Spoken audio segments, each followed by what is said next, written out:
When asking for help, appeal to people's self-interest, never to their mercy or gratitude. Allah bear return. Kung hihingi ka ng tulong, huwag mong daanin sa awa. Daan mo sa kung anong makukuha nila. Lahat ay may agenda. Gamitin mo yon. Ito ang paliwanag, malupit at malalim. Ang mundo ay hindi umiikot sa awa, utang na loob, o kabutihan. Umiikot ito sa pakinabang.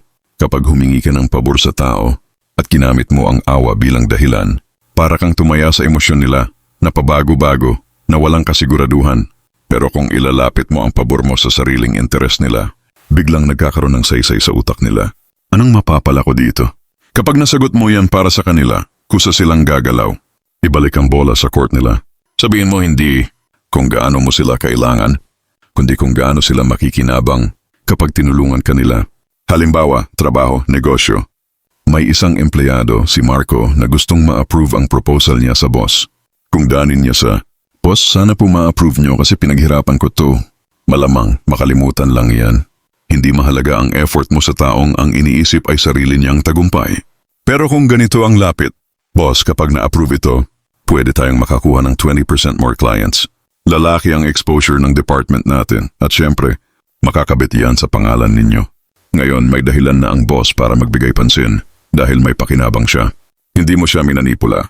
Pinag-isipan mo lang kung paano magiging kapaki-pakinabang ang gusto mo sa gusto niya sa relasyon o kaibigan.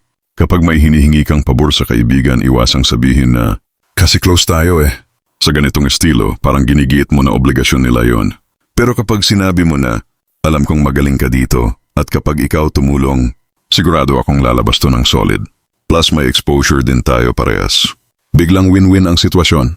Hindi mo siya kinonsensya, binigyan mo siya ng dahilan. Ito ang strategic lesson. Hindi emosyon ang currency sa negotiation. Self-interest ang tunay na yaman. Kapag nag-aalok ka ng tulong o humihingi ng suporta, ibenta mo ang benepisyo nila, hindi ang pangangailangan mo. Iwasan ang pagiging needy. Maging asset sa mata nila, hindi abala. Tandaan mo kaibigan, walang taong tutulong sa'yo ng libre. Ang matalinong tao, binabayaran sila hindi ng pera, kundi ng posibilidad. Thank you for watching, and follow for more.